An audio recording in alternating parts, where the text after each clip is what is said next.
Hello, thank you for joining the webinar. I'm Rob. Today we're going to take a look at a topic you've likely seen in the news recently, GDPR. Perhaps you've seen headlines like these, GDPR, are you ready? Or perhaps you've seen Forbes magazine talk about GDPR. Or maybe you've seen these talking about data privacy, data protection. Or these, focusing on something in Europe. Well, you'll certainly be seeing even more headlines with all these topics. Why? Because there is a legal deadline approaching later this month.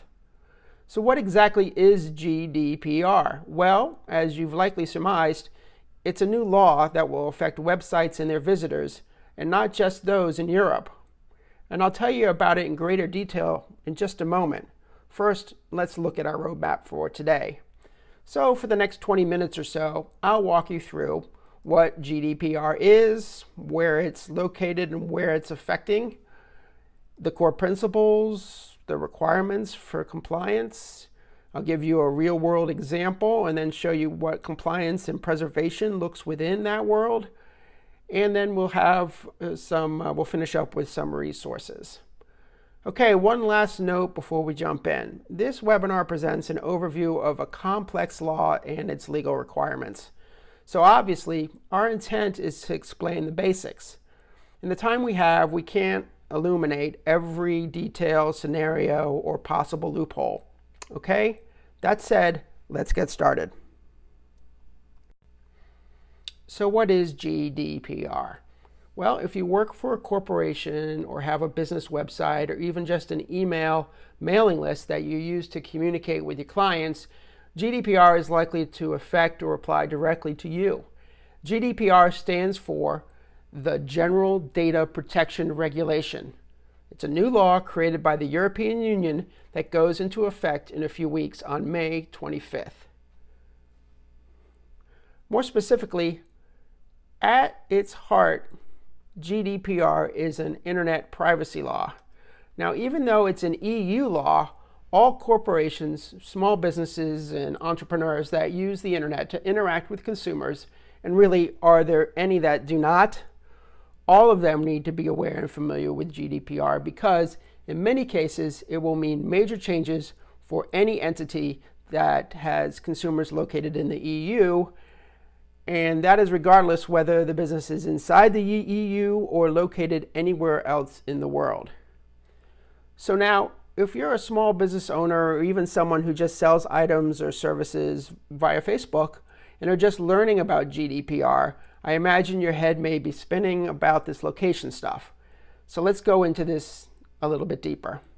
The GDPR will apply to any relationship or transaction, whether commercial or free, where one or more of the entities is in the European Union. Now, this is not based on citizenship, it's based on location when a business is interacting with someone or the reverse. Furthermore, any business or marketer based in the European Union must comply with the GDPR across its entire audience. That means if a business is collecting data from someone in the United States or elsewhere, it still has to comply. And if a business or marketer is based outside of the EU, they must comply with the GDPR when they are interacting with or collecting data from people located in the EU. Again, even if it's just transitory. Whew, I know that is a lot. And to make matters more challenging, there are gray areas within all of what I've just spoken about. And unfortunately, they are beyond the scope of what I'm covering here today. But let's get out of the EU location weeds and go back into a higher level look at the intent of GDPR. It's, again, essentially a consumer data protection law. Let's take a look at the core principles. At the right, you can see a representation of some of the legalese. Boiled down to its essence, the intent of the GDPR is to allow individuals to access their personal data, export their personal data, correct errors in their personal data, object to the processing of their personal data, and erase their personal data. So the GDPR applies to the acquisition, storage, processing, and protection of personal data. In other words, it covers everything done with all of the data collected from individuals from initial gathering to final deletion and at every point in between. Emphasizing, this law pertains specifically and exclusively to personal data. That is, anything that is associated with or related to someone who is identified or who can be identified. So what do we mean by personal data? Examples of personal data are certainly obvious ones. Names, email addresses, physical addresses are a few examples. There are many more. And there are less obvious ones, such as IP addresses and cookies and other information that is collected automatically, usually by common tools such as Google Analytics. Still deeper, GDPR really applies to any type of personal information you would put in a client or contact database. This could be information that you collect automatically through an opt-in or any other collection method, or through tagging or segmenting your database. These activities are included because you are effectively monitoring what people are doing. So that's a look at the central construct of the law. Now let's look at what the law requires businesses to do to comply with GDPR. So there are three areas of requirements. The first, controls and notifications, says businesses will need to protect personal data using appropriate security, notify authorities of personal data breaches, obtain appropriate consents for processing data, and keep records detailing data processing. Second, organizations are required to have transparent policies. They must provide clear notice of data collection. They must outline processing purposes and use cases. And they need to define data retention and deletion policies. Third and last, IT and training. Large businesses will need to train privacy personnel and employees, audit and update data policies, possibly employ a data protection officer if it's required, and create and manage compliant vendor contracts. Yes, some of these requirements are intended for larger businesses and corporations. For more specifics, I will point you towards some resources in just a few minutes. But for now, let's leave the legalese behind and look at a real-world example of what GDPR means for the marketing activities of small and individual businesses. So let's say you offer a free video demo or white paper to anyone who provides their email address. Pretty common occurrence for many of us. It looks like this, right? You ask for their email, they give it, you give them a freebie. You have a prospect added to your email list, they have some valuable free information. Good trade, right? And you also have an effective lead magnet going there. With the new standard that is GDPR, that's gone. You cannot automatically capture each and everyone who clicks through a lead magnet on your marketing email list. The only way allowed to add a prospect to your marketing email list under the GDPR would be through consent. And the law requires that their consent is freely given, specific, and unambiguous. So you need to get separate consent to add them to your email marketing list. Furthermore, you can't require them to give this consent as a condition for a freebie. Pretty challenging. Now, an important note, this new consent standard applies to all existing lists. Beginning May 25th, you can no longer email anyone who has not given this specific consent. We're talking about marketing emails, not person-to-person emails, remember. Now, I say anyone because you cannot know if a particular non-EU prospect is currently located in the European Union. Remember, they could simply be traveling through.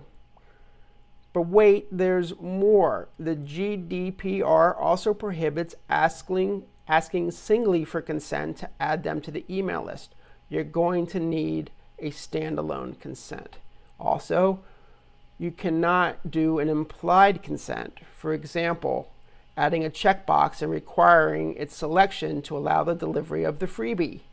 So what do you do to comply? Let's take a look. Remember, your goal is to get compliant and preserve your existing list. First, in advance of the deadline, your goal is to build goodwill by using campaigns aimed at procuring GDPR compliant consents. And here's how. For non-EU businesses, segment your list into two parts.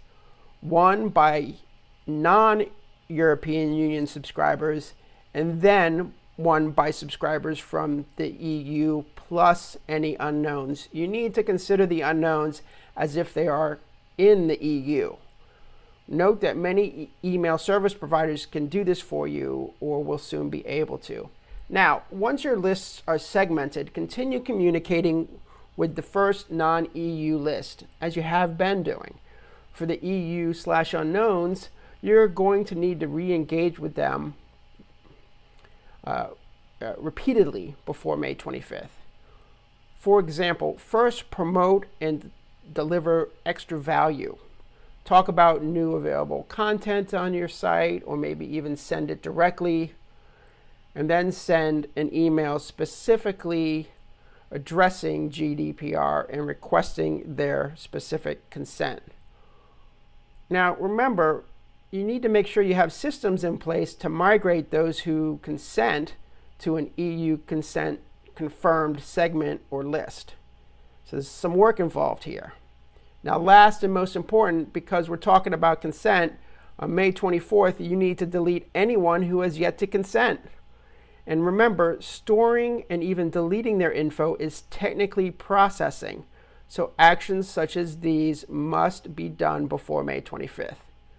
So this is just one example of common marketing processes and how they can be addressed and reconfigured to work within the edicts of GDPR.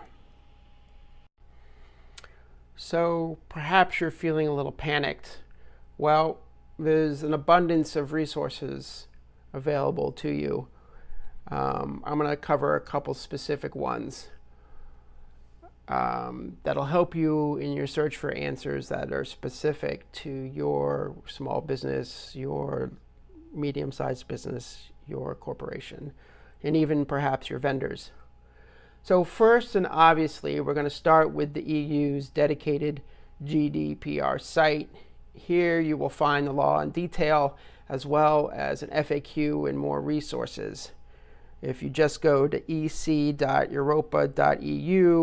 and search on data protection, you'll be able to find this site and start taking in even more details.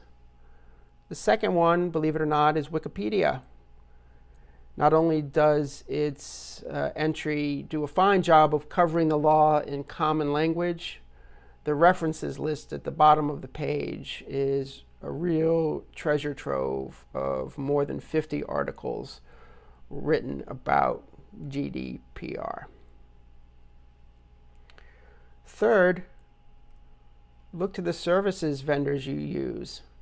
Google, Microsoft, Salesforce, MailChimp, to name a few, they all have GDPR-centric web pages, and they can tell you how GDPR is going to impact your specific relationship with them, how they handle processing, and how they can help you integrate GDPR effectively and efficiently. So, believe it or not, that's all the time we have for today. I hope you have found this GDPR overview helpful. The law and its requirements can be somewhat daunting, obviously. So, to help you, we have set up a special email address for your questions. You can send them to questions@gdprwebinar.com. A friendly reminder that you can find our previous webinars as well as quick tip videos on YouTube. And I hope you'll join us next month for an intro to Intuit's QuickBooks. Thanks so much for joining me today.